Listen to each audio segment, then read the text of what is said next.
En mai 1939, il faut bien avoir en tête que le gouvernement de Vichy n'est pas encore mis en place. Toutefois, la rumeur de la défaite des armées françaises face aux Allemands se propage, voire se répand partout. Cette prise de conscience est encore plus frappante avec l'arrivée des cortèges de réfugiés et de leurs récits. Les conséquences de la guerre, notamment, sont un peu moins visibles à Moissac. Toutefois, les habitants de cette dernière ont quand même eu vent des événements qui se sont passés au nord. Au moment du choix du maréchal Pétain comme chef de l'État français, le maire de l'époque, le maire de Moissac, Roger Delisle, et le député-maire de Lozerte, Étienne Baron, font partie de ceux qui vont accorder les pleins pouvoirs au maréchal en juillet 1940 à Vichy. À ce moment-là, beaucoup voient une forme, on va dire, de salut de la France, une forme de réconfort d'avoir une figure telle que le maréchal Pétain à la tête de la France. À cette époque, et durant, on va dire, une certaine période, Moissac ne souffre pas trop de la guerre. Elle connaît une période plutôt privilégiée par rapport à de nombreuses difficultés qui sont à l'époque des difficultés que tout le monde connaît. Cela touche le ravitaillement, mais aussi les restrictions alimentaires. Des restrictions alimentaires vont être mises en place pour certaines denrées et de plus en plus on va avoir du mal à se les procurer. Au moment de la première vague des réfugiés, on commence à réquisitionner des bâtiments afin d'installer ces derniers. Ces bâtiments deviennent des centres d'évacuation. On va chercher des bâtiments de préférence loin des agglomérations car on a peur des bombardements. Des structures comme celle de Moissac, donc comme celle de la maison de Moissac, on en compte 6 au total dans la région Occitanie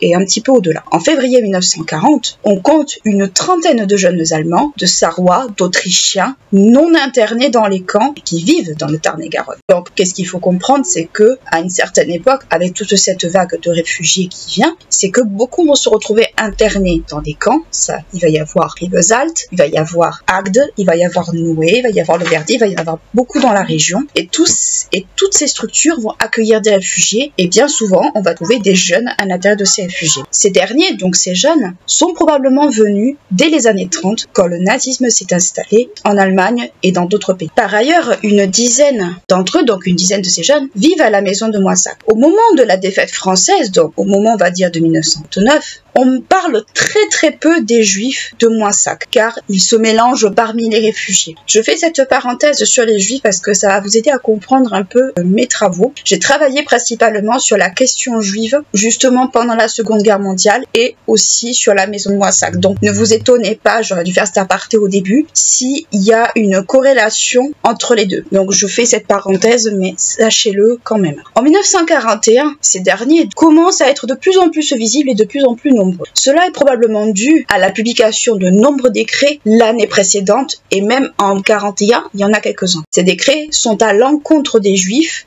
Donc, c'est-à-dire que ce sont eux qui sont principalement visés. À Moissac, la moitié d'entre eux est concentrée au sein de la maison de Moissac. Par ailleurs, certains d'entre eux bénéficient de la protection de certains fonctionnaires, comme par exemple au moment du recensement. Il va y avoir une demande de recensement faite par le régime de Vichy. Ce recensement, c'est quoi? Je fais une petite aparté, mais ça va vous aider à comprendre. On va chercher à recenser, on va dire, toutes les familles juives vivant dans un lieu, et ce recensement doit se faire auprès des autorités de police locales. Voilà un peu ce qu'est le recensement. Grosso modo, c'est ça. Beaucoup d'entre eux, c'est-à-dire beaucoup de fonctionnaires, se retrouvent face à un dilemme entre le devoir et la conscience. Cette désaffection de la part des fonctionnaires se retrouve dans différentes administrations, mais aussi dans les forces de l'ordre. Il faut bien avoir en tête que tous les membres des forces de l'ordre, tous les membres de l'administratif, tous les fonctionnaires de façon générale, n'étaient pas tous complices de la politique de Vichy. Certains étaient tiraillés véritablement, ça se la retrouve dans les témoignages, entre le devoir et la conscience, entre faire ce qui est juste et faire ce qu'on nous demande. Donc, il faut vraiment comprendre qu'il y a une certaine psychologie qui rentre en compte et surtout qu'il ne faut pas mettre tout le monde dans le même panier. Par ailleurs, la préfecture de Moissac soutient le mouvement de libération de camps surpeuplés comme par exemple le Vernet, Agde ou encore Noué que je vous ai cité précédemment. Car ces camps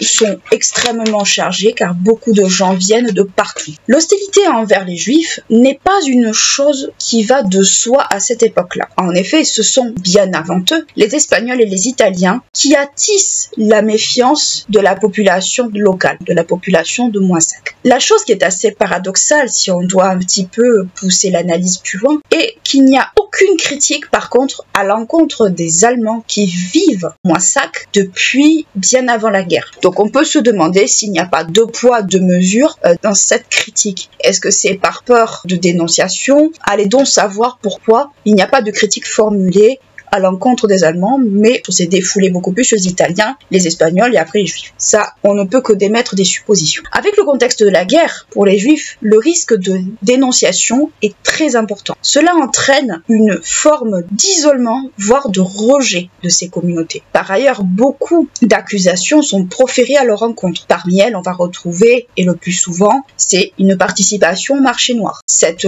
accusation, je le précise, a été formulée à l'encontre des Espagnols et des Italiens bien avant. Toutefois, on s'aperçoit de plus en plus que cette accusation a tendance vraiment à disparaître très vite.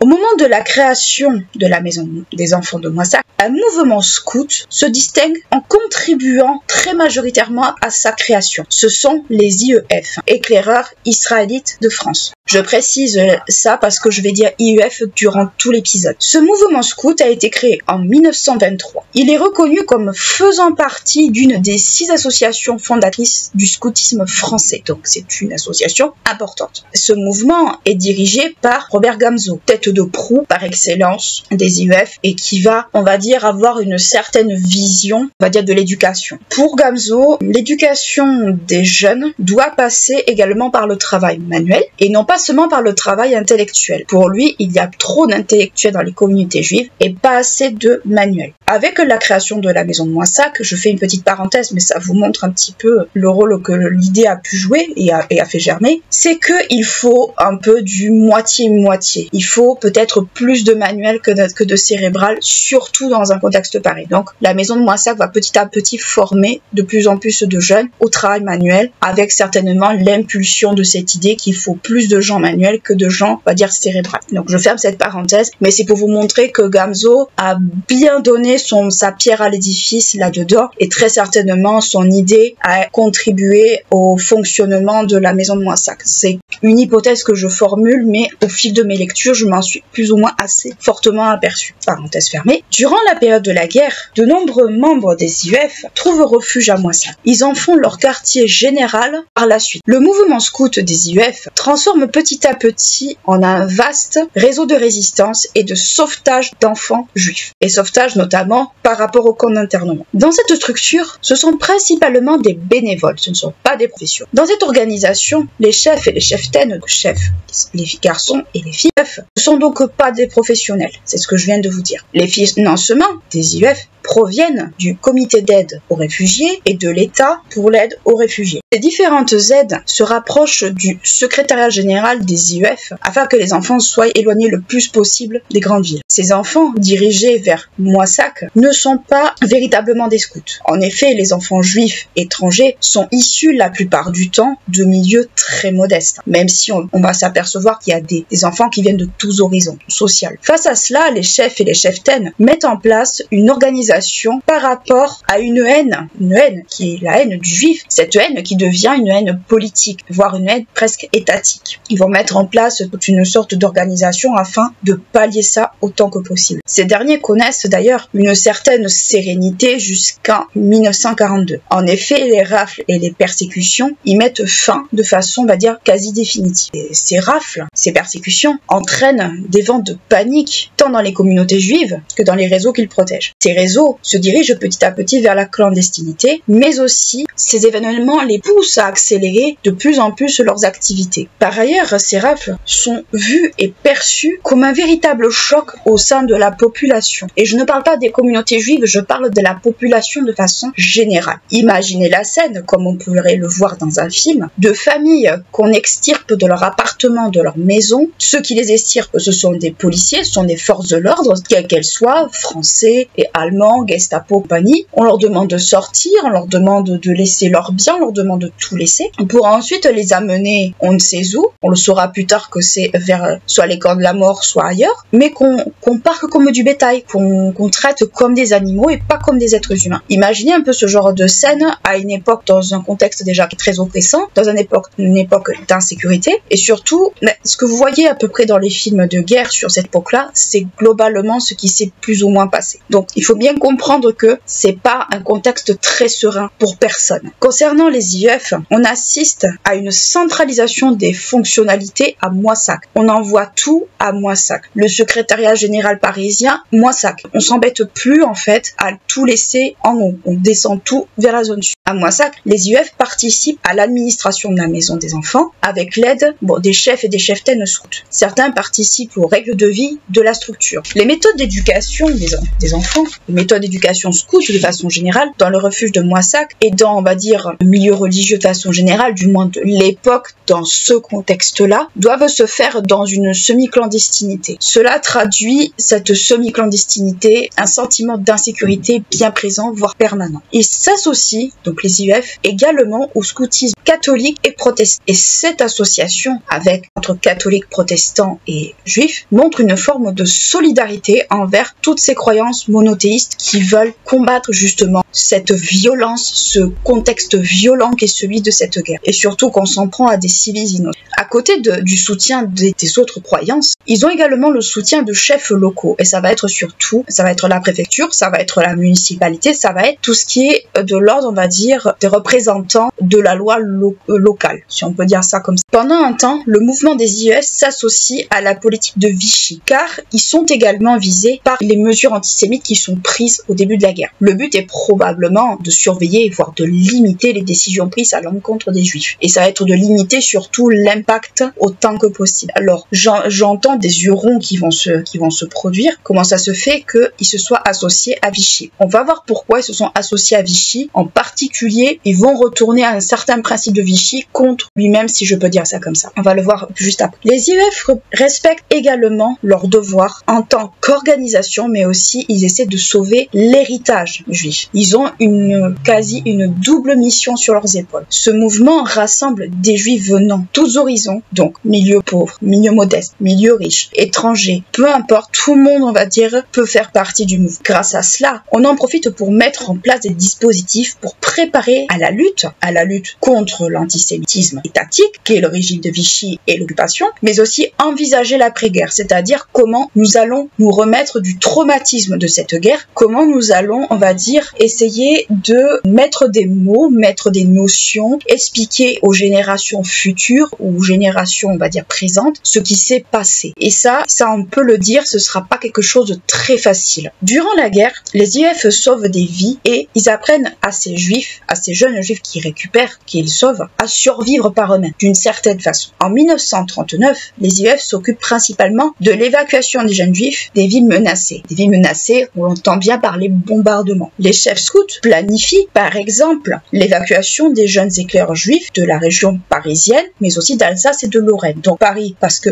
occupation, Alsace et Lorraine parce que occupation. Donc on va essayer de rapatrier toutes les branches des IEF en un même lieu et aussi loin que possible des zones de combat. Entre janvier et juin 1940, on constate des difficultés financières, mais aussi de recrutement, notamment du recrutement de personnel compétent. Je rappelle que les IEF, en leur sein, sont principalement des bénévoles. Donc ça veut dire que les compétences ne sont pas forcément équivalentes pour tout le monde. Par ailleurs, la fermeture de 4 des maisons IEF, donc des maisons comme celle de Moissac, oblige le rapatriement des enfants vers la maison de Moissac et le camp de Beaulieu. Le camp de Beaulieu, c'était un camp de jeunes filles principalement. Il faut également souligner la présence de refuges provisoires. On a tellement de monde qu'il faut essayer de créer des refuges autant qu'on peut. Il ne reste donc pas plus de 2 centres d'évacuation comme la maison de Moissac. Donc autrement dit, le nombre est extrêmement restreint. La maison de Moissac en elle-même fait office de plaque tournante du mouvement scout, du mouvement IEF. Elle fait office de plaque tournante de toutes les activités quasiment de résistance de façon générale. Enfin, elle est également un point de ralliement de toutes les actions des IEF, mais aussi un lieu où chacun peut trouver de l'aide, donc de toute personne ayant besoin d'aide. Pour le régime de Vichy, on cherche à répondre aux nombreuses interdictions et aux exclusions également des juifs dans de nombreuses professions, notamment tout ce qui est enseignement, médecine, etc. etc. Ces personnes-là, c'est ce qu'on appelle les statufiés. Pour le régime de Vichy, les groupes ruraux scouts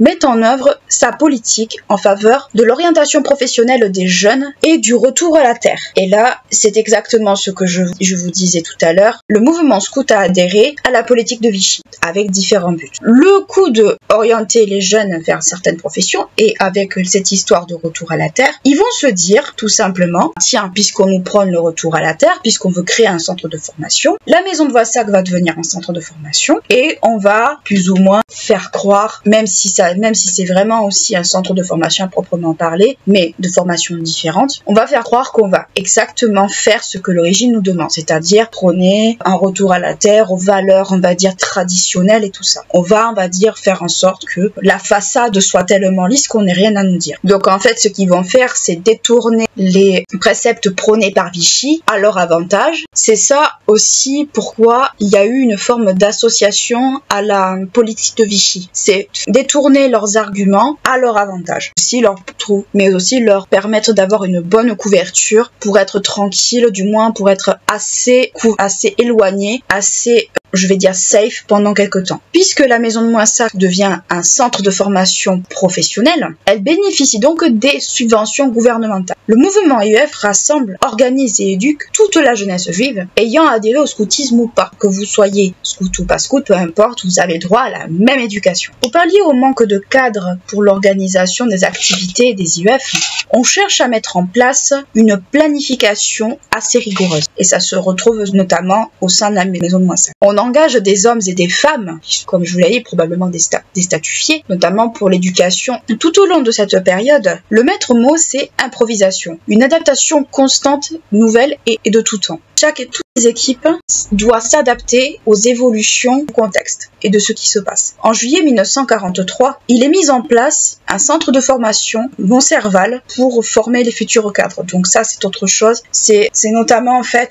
pour donner, on va dire, aux chefs scouts notamment une culture nécessaire et des fondements suffisamment solides pour contribuer à l'encadrement d'éducation des jeunes juifs. Donc en fait, on va essayer de faire à ce que ces chefs scouts soient non pas, on va dire, des chefs scouts comme on l'entend, mais aussi des éducateurs. Car à l'époque, la profession d'éducateur n'existe absolument pas. Donc c'est ce qu'on va probablement essayer de mettre en place. À côté de tout cela, on peut souligner de nouveaux lieux de rassemblement communautaire qui sont créés. Les camps de formation scouts sont également présents dans ces camps de formation. On donne aux jeunes patrouilleurs scouts, qui sont des adolescents, une formation extrêmement poussée concernant le scoutisme, les règles de vie, mais aussi le judaïsme. Judaïsme, culture et son histoire, etc. Je rappelle que l'une, on va dire, des principales missions des IEF, c'est aussi cette conservation de l'héritage juif qu'on essaie de faire disparaître un peu par tous les moyens. On cherche également à organiser l'accueil des familles juives exilées dans des villes où elles sont peu nombreuses, où elles sont susceptibles de ne pas être visibles. Les IEF se fixent également pour mission, comme je vous l'ai expliqué, d'être des guides spirituels et moraux pour la communauté juive qu'ils encadrent. Concrètement, c'est ce que je vous disais, essayer de conserver cet héritage qui est extrêmement précieux, avec conservation des traditions, des fêtes, de la culture, tout ce genre de choses. Depuis octobre 1940, de nombreuses décisions sont prises à l'encontre des Juifs. C'est ce que je vous ai expliqué précédemment. Et en 1941, on retrouve aussi quelques lois qui sont, on va dire, antisémites, même d'une façon générale. Au moment du recensement, c'est ce que je vous ai expliqué, ordonné par Vichy, les enfants et les chefs de la maison de Moissac ont l'obligation d'aller se déclarer auprès du commissariat de police de la ville de Moissac. Donc c'est ce que je vous avais dit. Il y a obligation pour le recensement d'aller signaler qu'on est juif de naissance auprès des autorités compétentes, si on peut dire ça ainsi. La liste des recensés du 7 juillet 1941 compte environ 208 noms de personnes comme étant juives vivant à Moissac. Donc ça fait quand même un sacré paquet de noms. Avec ces lois qui sont pondues en 1941, il va y avoir un certain nombre de choses qui vont être faites. Un plan d'alerte est par ailleurs élaboré par les scouts entre le 11 et le 13 novembre 1941, car les juifs français dorénavant sont traités exactement comme les juifs étrangers, sans distinction. Alors, je vais faire une parenthèse parce qu'il faut que vous compreniez exactement ce qui est le schmilblick. Au début de la guerre, on vise principalement les juifs étrangers. Les juifs français sont plus ou moins en dehors de ça. Ce sont en premier lieu les juifs étrangers qui vont être visés par les premières lois antisémites. Après 40-41, surtout 41, la donne n'est absolument plus la même. Les juifs français, à ce moment-là, sont également visés par les mesures antisémites. Donc, persécution, spoliation, etc., etc. Donc, il faut bien comprendre que, à partir justement de fin 41, c'est tout le monde dans le même panier, sans distinction, qu'on soit étranger ou pas étranger, français ou pas français. Donc, si jusqu'à présent, on va dire, les juifs français ne sont pas trop concernés, ils le deviennent très rapidement. Je ferme cette parenthèse pour que vous compreniez un petit peu pourquoi il y a eu ce changement. La parution de décret concernant la loi de novembre 41, c'est ce que je vous disais, avec cette parution, le mouvement des IEF se pose en tant qu'association indépendante. Toutefois, elle est placée sous la dépendance de l'UGIF, qui est une organisation qui chapeautait toutes les associations. La 6e division est une branche clandestine des IEF qui apparaît pendant l'année 1943, soit au moment presque où la dissolution de la maison de Moissac commence, on va dire, à être réfléchie. Elle pratique des actes isolés, mais au fur et à mesure, avec l'accroissement du danger, avec les rafles, les persécutions, etc., etc., les déportations aussi, on assiste à une planification très minutieuse du sauvetage des enfants. Sauvetage des enfants qui va être une des missions principales de la 6e division. Plus de 800 enfants, Moissac inclus, sont pris en charge sur tout le territoire français. À cela, il faut ajouter 500 autres personnes que les IEF font passer à l'étranger. Et quand j'entends à l'étranger, c'est en Espagne, ça peut surprendre, mais oui, mais aussi en Suisse. Par tout un réseau de résistance et pas tout un réseau, on va dire, très mis en place et très minutieux, on va faire passer petit à petit des personnes dans des zones où on sait où on n'ira pas les chercher, où on soupçonnera pas qu'ils y soient. Les événements qui se déroulent entre 1942 et 1943 entraînent plusieurs remises en question. On hésite même à disperser les membres de la maison de Moissac. Donc c'est ce que je vous dis, il y a une véritable remise en question de tout cet ordre établi, mais surtout il y a une cristallisation qui se fait autour de cette question du sauvetage, mais aussi les événements de 42 ont donné une autre image de l'horreur que justement Vichy et l'occupant peuvent faire. À la fin du mois d'octobre et à la fin du mois de novembre 43, on compte environ 300 enfants qui sont encore hébergés dans la maison de Moissac. Dans la maison des IEF, mais maison de Moissac sous la responsabilité de Chata Simon, qui est une figure extrêmement importante de la maison de Moissac. On peut pas dire que c'est la tête de proue de la maison de Moissac. Et par la 6e division qui se cache sous de fausses identités. En effet, il existe à Moissac un grand réseau de fabrication de faux papiers et ça va de la mairie jusqu'aux commerçants du coin. Donc tout le monde participe à la fabrication de faux papiers avec la création de tampons officiels, enfin pseudo-officiels, avec des gommes, des patates, des choses comme ça. Ça va être subtiliser des tampons officiels dans les mairies, ça va être tout un tas de choses. Il va y avoir en fait toute une organisation entre la municipalité et les habitants de Moissac pour faire en sorte que les faux papiers se produisent vite et soient bien produits de sorte à ce qu'on ne les distingue pas, qu'on distingue pas le vrai du faux. Ça va être les pièces d'identité, ça va être les certificats de baptême, il va y avoir tout un tas de choses qui vont être faites. Le 5 décembre 1939, la maison des enfants de Moissac ouvre ses portes au 18 quai du Port. Cette maison n'est plus considérée comme une maison familiale que comme un espèce d'orphelinat. Dans cette idée-là, donc, elle n'est ni un orphelinat, ni un internat comme on pourrait l'entendre. Elle est réquisitionnée dans un premier temps comme centre d'accueil temporaire par le préfet Louis Bourgoiron. Je suis désolée si j'écorche les noms, mais ça a probablement arrivé. En 1940, au moment de l'avènement du régime de Vichy, la maison de Moissac est donc un lieu destiné aux réfugiés. C'est une adresse en fait qu'on se passe essentiellement de bouche à oreille. C'est un refuge pour tous les jeunes, qu'ils soient scouts ou non, et où ils peuvent demander de l'aide quelle qu'elle soit et quand ils en ont besoin. En 1940, cette structure est dirigée par Chata et Édouard Simon, Édouard dit Bouli Simon. Pour cette structure, Chata Simon met en place toute l'organisation de la maison des enfants. On se soucie principalement de l'épanouissement des enfants recueillis, mais aussi des autres personnes vivant dans cette structure, malgré tout le contexte de guerre qui est présent. On cherche dans un premier temps à apaiser les enfants et à leur donner une vie d'enfant, c'est-à-dire une vie insouciante, une vie, on va dire, classique, normale, comme tous les enfants. Les réfugiés juifs venus durant la première vague, c'est-à-dire l'exode, sont répartis entre plusieurs maisons qui appartiennent à cette structure, en fait. En effet, dès son ouverture, la maison doit faire face à l'arrivée d'une très grande vague d'enfants, soit avec leur famille, soit seuls. Et cela est dû principalement à l'évacuation des grandes villes.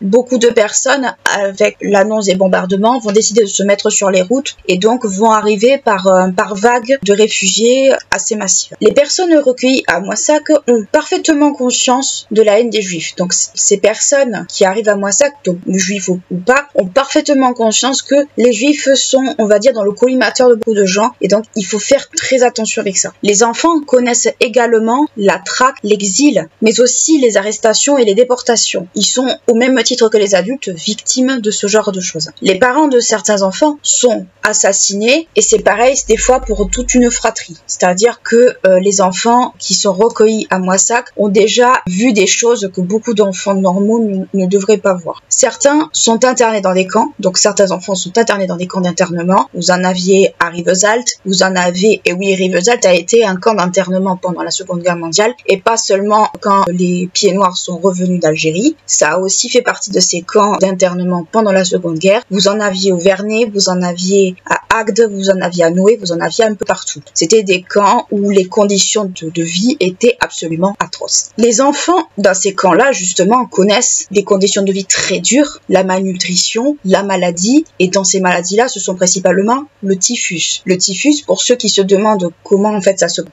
propage surtout avec la saleté. Ça se propage par le biais des poux humains, pas des poux de cheveux, mais des poux du corps. Ça existe, oui, il y a différentes catégories de poux, et ces poux-là, en fait, ont tendance à véhiculer toutes sortes de maladies, dont le typhus. C'est pour ça que beaucoup d'enfants ont été atteints par le typhus étant une maladie qui se contagieuse également. À Moissac, on compte donc plus d'une centaine de personnes réparties entre le 18 quai du Port, donc la maison initiale des enfants, mais aussi le 12 et le 4. Au 18 quai du Port, la moyenne d'âge, on va dire des jeunes, est d'environ 19 ans. Soit, on va dire, pas des ados, pas des enfants, mais pas des adultes non plus. Je rappelle que la majorité à l'époque était à 21 ans, pas à 18 ans. On procède plutôt à une forme de regroupement familial, notamment en réunissant les membres d'une même famille. Alors souvent, ce sont des membres de la famille qui sont internés dans des camps. Malgré cela, et malgré qu'on trouve aussi des enfants, on va dire enfants dans ces camps, il y a aussi énormément de nouveau-nés.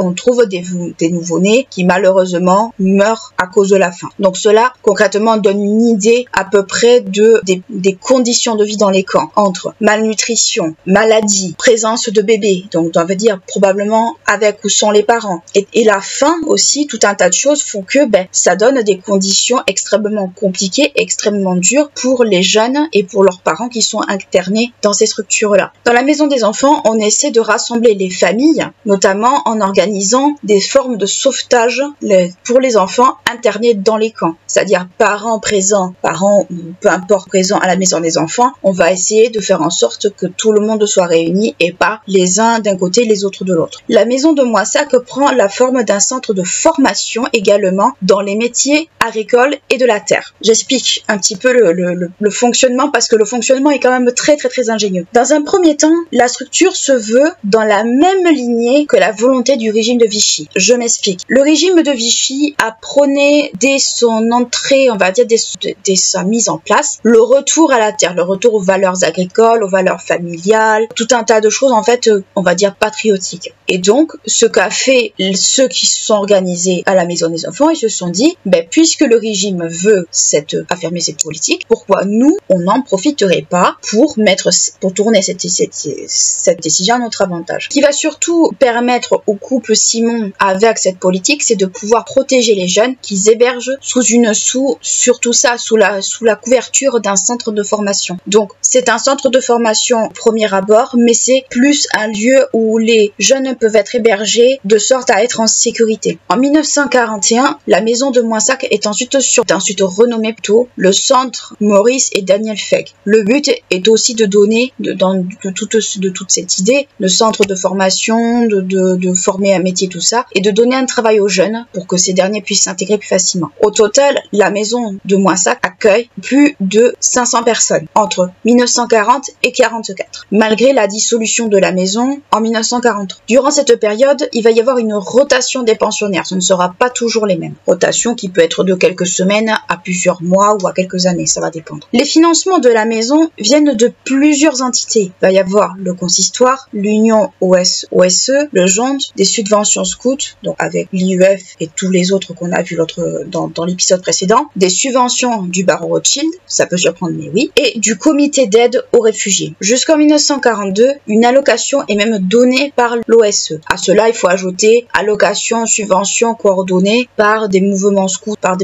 français. Mais malgré tous ces financements, qui sont des financements extérieurs, ça couvre à peine en fait les dépenses quotidiennes. Donc ça veut dire, si on peut pousser le raisonnement un peu loin, ça peut suggérer une espèce de forme qui naît entre la précarité et la vie normale. C'est-à-dire, on fait très attention aux dépenses, on dépense ni trop peu, ni pas assez. C'est ce qu'on peut s'imaginer dans ce contexte-là. Dans la maison de Moissac, les enfants reçoivent une éducation très poussée à la fois sur le plan moral et sur le plan spirituel. En effet, à Moissac, on prône un judaïsme assez authentique et en même temps un judaïsme qui tend à entretenir l'héritage juif que la guerre tend à faire disparaître autant qu'elle le peut. C'est ce qui contribue à ce qu'on peut voir une forme de résistance juive, même si ça apprend vraiment beaucoup avec des pincettes. Dans cette éducation, on y apprend l'histoire juive, la langue biblique, donc l'hébreu, les fêtes et toutes les autres manifestations qui, on va dire, rentrent dans la vie religieuse. La maison de Moissac se veut être un foyer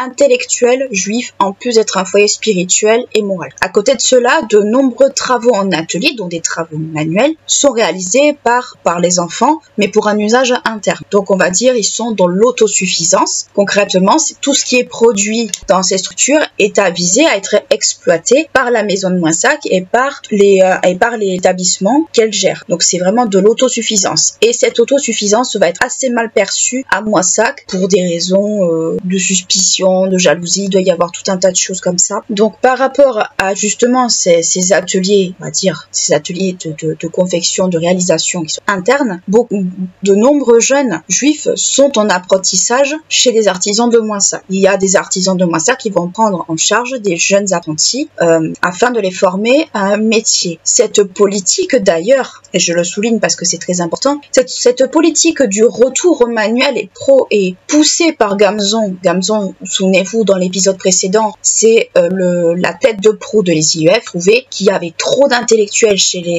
dans les communautés juives et pas assez de manuels. Or, la maison de Moissac va faire quoi? Essayer de faire en sorte qu'on soit à la fois intellectuel et manuel afin de les intégrer beaucoup plus facilement et pour contrebalancer justement ce raisonnement-là. Donc il faut comprendre, il faut bien avoir en tête que c'est aussi un mode de pensée qu'il y a quand même derrière. Il faut que les jeunes, qu'ils soient juifs ou pas juifs, peu importe, puissent avoir un travail manuel également pour pouvoir s'intégrer et surtout pour qu'on ne les remarque pas. Dans cette idée d'apprentissage et dans l'artisanat, la journée des enfants se divise en deux parties. Le matin, ils sont en atelier et l'après-midi, ils sont en cours. Un peu dans l'idée, un peu comme on pourrait voir, pas du CAP comme on peut le voir maintenant, qui est moitié cours, moitié chez le patron, mais ça peut, si on veut se le représenter, on peut se le représenter un peu comme ça. Si on veut avoir une idée pour se le représenter de façon peut-être plus généralisée, ça peut être une idée, ça peut être une image. Dans les enseignants, pour les enseignements généraux, c'est-à-dire les maths, le français, tout ça, par exemple, ce sont, on va dire, des enseignants et des ingénieurs, parce qu'il va y avoir les deux, statufiés. Alors, vous allez me demander, c'est quoi les statufiés? Les statufiés, ce sont tous ces personnes, les enseignants, les ingénieurs, tous les intellectuels, en fait, qui ont été éjectés de leur travail à cause du statut des juifs. Donc ces statufiés, comme on va les appeler par la suite, vont aller enseigner dans des structures comme la maison de Moissac afin de former les jeunes. Ils vont se retrouver dans un cadre d'enseignement. Certains sont enseignants déjà, mais d'autres ne le sont pas forcément, afin de transmettre et surtout en fait de contribuer à ce que ces jeunes soient intégrés. En novembre 1941, on compte une soixantaine d'enfants participant aux différents ateliers. Il va y avoir plusieurs ateliers, ça va aller de la couture à la reliure de livres. Donc il va y avoir des champs extrêmement vastes de d'ateliers d'artisanat et de fabrication, mais aussi on va leur donner un apprentissage tout autre qui est un apprentissage basé sur la débrouille et la survie. Ça va être plus le côté scout qui va rentrer probablement en jeu, car on va apprendre à ces jeunes en cas de problème ou en cas où il faut on va dire en cas d'urgence, à se débrouiller seul. Dans cette idée-là, Chata Simon va obtenir la possibilité d'exploiter un terrain en friche non loin de la maison de Moissac. Cette exploitation va donner à la maison de Moissac, cette exploitation de ce terrain en friche va donner une forme d'indépendance et d'autonomie à la fois matérielle et à titre gratuit. Cela devient un chantier de maraîchage pour une dizaine de garçons. Toutefois, il ne faut pas oublier que le risque de dénonciation est quand même bien et bien présent, car il ne faut pas oublier, je l'ai déjà rappelé dans l'épisode précédent, qu'il y a l'isolement et le rejet des juifs qui est extrêmement présent, même à Moissac. Il ne faut pas oublier qu'on est dans un contexte de guerre où chacun peut dénoncer son voisin parce qu'il peut pas avoir sa tête, parce qu'il passe piffré. Pour tout un tas de bêtises, on peut dénoncer son voisin, ou parce qu'il est juif, ou parce qu'il est homosexuel, peu importe. Il y aura toujours moyen pour dénoncer et pour se débarrasser du génère. Au sein de la maison de Moissac, le mode et les règles de vie sont essentiellement basées sur celles du scoutisme. Comme je vous l'avais expliqué, les IEF, donc éclaireurs israélites de France, ou français, ça va dépendre, vont en partie, pour pas dire en totalité, contribuer à établir les règles de vie et la marche à suivre dans la maison de Moissac. Donc il n'y a rien d'étonnant à ce que les règles de vie soient basées justement sur le scoutisme.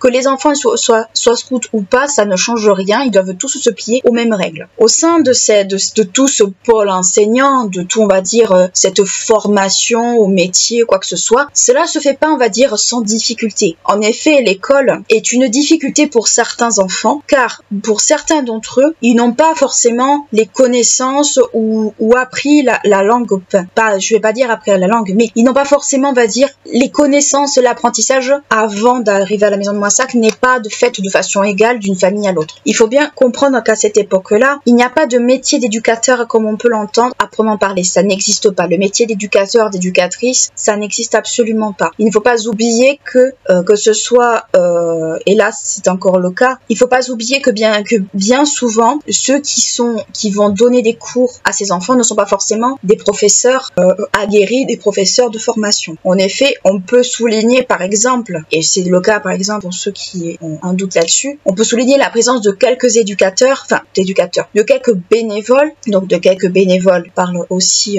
de quelques bénévoles qui sont arrivés de Paris, mais ils n'ont pas de formation professionnalisante. Donc, ces bénévoles, ils viennent là pour faire l'enseignement, pour enseigner, pour gérer les enfants, mais ils n'ont aucune formation professionnalisante pour encadrer pédagogiquement parlant les enfants.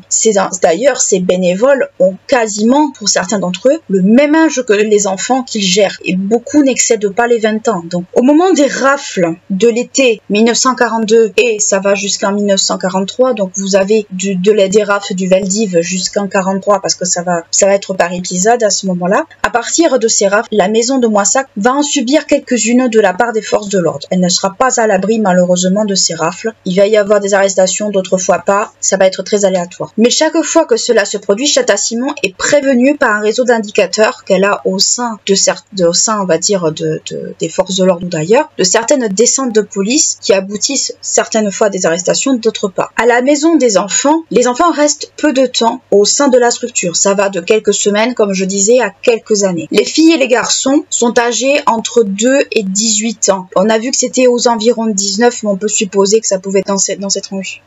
Certains d'entre eux sont des scouts, d'autres ne le sont pas. Ces enfants sont, pour une grosse partie d'entre eux, soit français, soit allemands, soit polonais. Comme je vous l'ai expliqué précédemment dans l'épisode précédent, vous aviez à un moment donné une petite, pas une majorité, mais vous aviez un petit groupe d'Allemands qui s'étaient installés dans la région avant la guerre pour fuir certainement le nazisme, et donc il y avait déjà ces Allemands-là présents, et avec la guerre, vous avez encore plus d'enfants allemands qui sont arrivés au sein de Moissac. Donc ça ne choque pas, ça ne peut ne pas choquer. Ce sont des enfants issus de tous milieux sociaux, que ce soit des intellectuels, des artisans, tout le monde, de milieux sociaux différents, parlant soit le français, soit ne le parlant pas. Difficulté de communication, vous imaginez bien. Mais ce sont quasiment tous des enfants juifs. À Moissac, Chata va s'entourer de collaborateurs de confiance afin de faire appliquer la pratique, donc les règles de vie et les idéaux des IEF. Comme je vous l'ai expliqué, les IEF ont beaucoup contribué à la construction de cette maison, donc il va bien de soi que ce sont leurs règles, leur façon de vivre qui vont, plus ou moins leur façon de vivre qui vont être calquées sur le fonctionnement de cette maison. Les enfants vivent tous ensemble, il n'y a pas de séparation entre les filles et les garçons. N'y voyez pas, on va dire,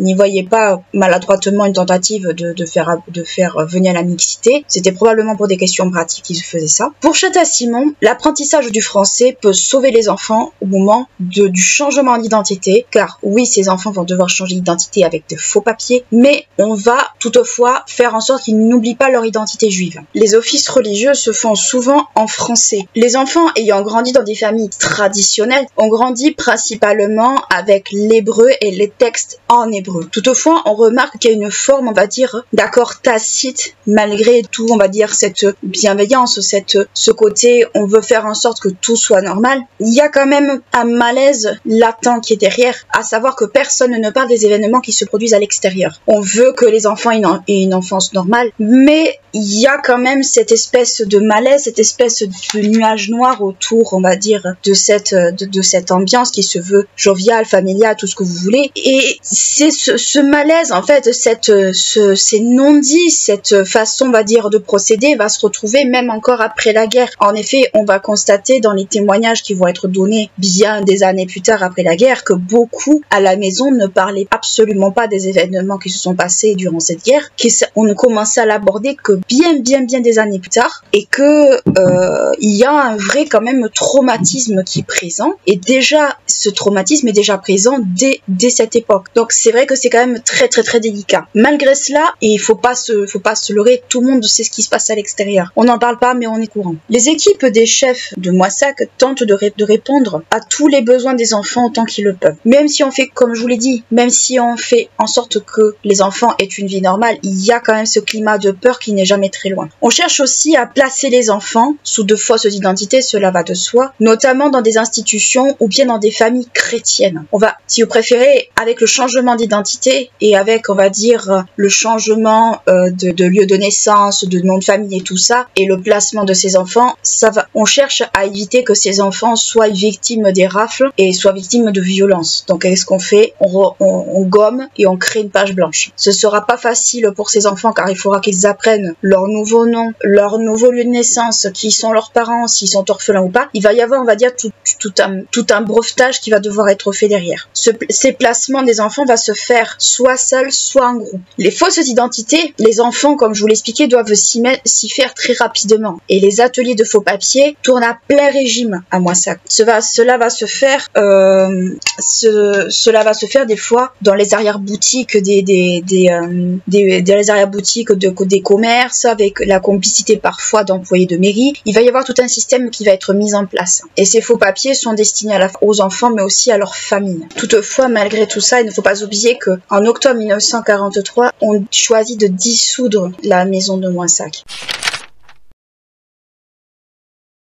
Jusqu'à l'été 1942, les enfants de la maison de Moissac connaissent une période de quiétude, une période de tranquillité. Les bruits concernant les grandes rafles du Veldiv de juillet 1942 mettent fin à tous les espoirs en fait qui subsistaient jusqu'à présent. Les mois suivants, on peut constater l'arrestation d'enfants étrangers de la maison de Moissac par la police. Ces événements sonnent la sonnette d'alarme du coup dans la structure. Leurs jeunes protégés sont alors en danger. La multiplication des rafles se répand de plus en plus dans la zone libre par les Allemands en novembre de la même année, donc c'est-à-dire en novembre 42. Il faut donc cacher les enfants sous de fausses identités avec les procédés expliqués auparavant. On s'organise pour résister face à l'occupant nazi mais aussi face à la police française. À la période des grandes rafles de l'été 1942, les jeunes israélites sont partis, donc les jeunes on va dire de la maison, sont partis faire du camping en forêt. Cela est le cas notamment au moment de la rafle, au moment des rafles qui ont lieu dans la région le 26 août 42. Les activités clandestines sont mises au service de la résistance à ce moment-là. Au moment de ces événements, ils font du camping du côté du château de Montintin, si j'ai bien écrit le nom, dans la Creuse. Cette idée d'envoyer les enfants faire du camping est avant tout une manœuvre pour les disperser afin qu'ils ne se fassent pas prendre lors de la rafle qui a lieu à la maison de Moissac. Ces événements, Chata Simon en a connaissance grâce à ses contacts au sein des forces de l'ordre. Comme je vous l'avais expliqué, elle a créé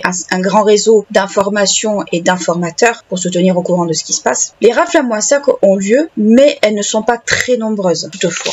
La plus connue dans la région est celle de la maison de Moissac qui a lieu, comme je l'expliquais, le 26 août 42. Elle entraîne l'arrestation de 4 juifs et d'une vingtaine de personnes raflées. On peut supposer que dans ces raflées, il n'y avait pas forcément que des juifs, mais des gens peut-être posés problème. Les rafles reprennent ensuite du service à partir de février 43, donc à partir du 22 février 42. En effet, une rafle touche cette fois-ci le centre rural de Chary, mais les policiers ne trouvent rien sur place, ils rentrent bredouille. Le 26 février 43, une autre rafle a lieu, mais cette fois-ci à Castel-Sarrazin, mais les sources toutefois ne précisent pas s'il y a eu des arrestations ou pas, on n'a pas d'informations sur le sujet. Les contacts de Chata Simon dans les forces de l'ordre parviennent à avoir des listes de juifs visés par les arrestations. Entre 1943 et 1944, on constate des relations assez étroites entre la résistance et le maquis. Tous ces événements poussent de nombreux enfants et de jeunes du camp de Beaulieu, qui était un camp de jeunes filles, à passer dans la clandestinité, mais à passer dans la clandestinité vers la Suisse. C'est-à-dire qu'on va les déplacer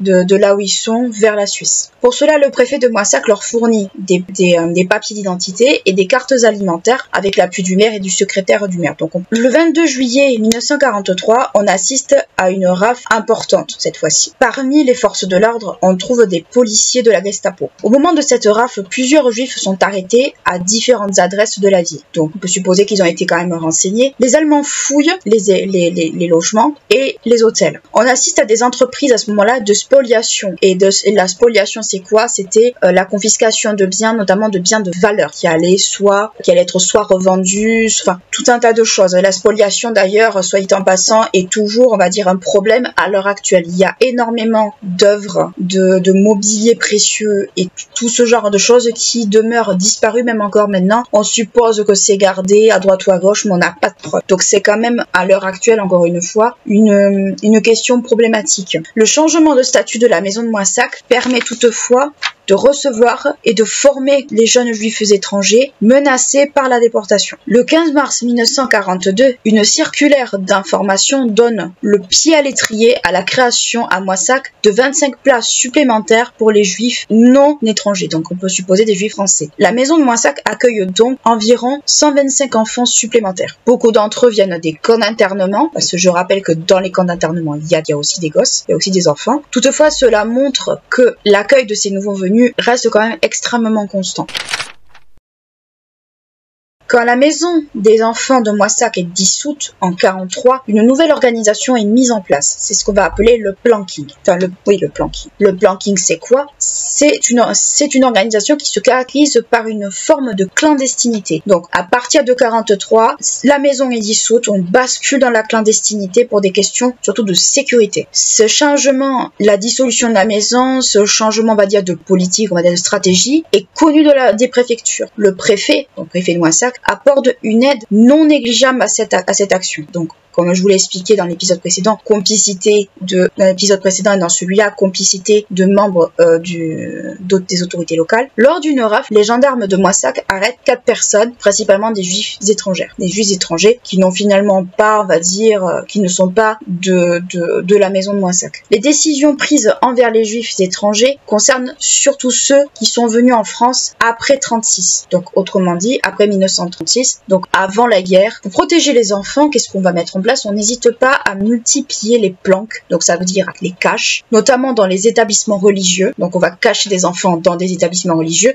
Il y a eu le placement, comme je l'ai expliqué précédemment, mais avec ce caractère urgent, on va chercher à les dissimuler dans des monastères, dans des écoles religieuses, dans des couvents, parce que tout simplement, il y a quand même ce côté sacré. Il faut pas oublier que c'est des institutions religieuses, donc il y a un côté très sacré où c'est quand même extrêmement compliqué de profaner, profaner, de saccager, si je peux dire ça comme ça, ce genre d'établissement. Donc il y a quand même, on a quand même peur de s'attaquer à ça. Donc il y a quand même une volonté stratégique. Et puis je rappelle aussi que les IEF avaient le soutien du scoutisme français catholique. Donc il y a quand même un jeu d'entraide qui s'est probablement fait à ce moment-là. Si certains enfants sont cachés dans des familles d'accueil à Moissac, parce que certaines familles ont recueilli des juifs, d'autres font le choix de rentrer dans un maquis. Ils vont choisir, plutôt que de se cacher, ils vont choisir de se battre. On en retrouve dans le Tarn-et-Garonne de ces jeunes juifs, mais également dans l'est de la Haute-Loire. Donc ils se sont dispersés, ils sont allés combattre, là on avait besoin d'eux. Concernant le refuge de Moissac, donc la maison de Moissac, le total des victimes de tous ces événements est compté et fixé à 12 personnes sur 247,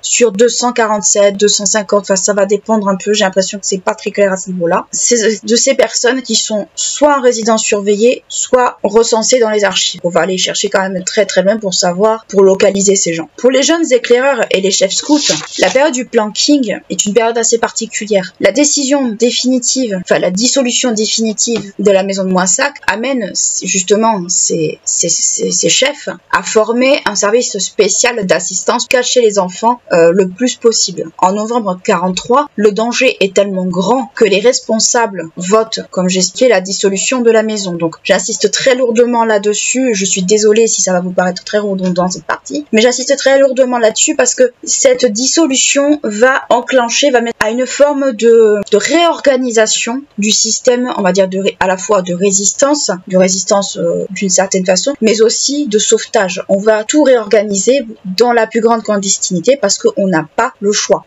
Le planking qui est alors mis en place va durer jusqu'à la libération. Autrement dit, jusqu'à la libération, les enfants vont passer dans la clandestinité, on va les cacher, on va leur faire passer la frontière française, soit en Espagne, soit en Suisse, pour les protéger avec des réseaux mis en place, des réseaux qui sont extrêmement larges, avec l'aide de la résistance, mais aussi avec l'aide peut-être de d'autres mouvements scouts, que sais-je. À ce niveau-là, je vous avoue que je n'ai pas poussé les recherches plus loin, mais on peut supposer que, et ce sera toujours à vérifier, on peut supposer qu'ils aient bénéficié de l'aide de la résistance, qu'ils aient bénéficié d'aide, on va dire, de groupes mis en place locaux. Et puis il ne faut pas oublier que ces enfants étaient cachés sous de fausses identités. Toutefois, ce n'est pas parce qu'on est caché sous une fausse identité qu'il c'est forcément sécurisant. Ils en sont parfaitement conscients et c'est pour ça que, malgré cela, on essaie par des réseaux clandestins, de leur faire passer la frontière, de les mettre à l'abri, de les placer autant que peu dans des endroits où on n'aura pas forcément idée d'aller fouiller parce que pour cacher ses enfants, pour cacher ses familles, pour cacher ses jeunes, on va dans des endroits où on sait où on sera le plus tranquille ou le plus safe. N'hésitez pas à lâcher un petit like si vous a plu, à vous abonner à la chaîne si ce n'est pas encore fait. On se retrouve pour d'autres podcasts comme d'habitude tous les vendredis. Et d'ici là, je vous dis à très bientôt et prenez soin de vous.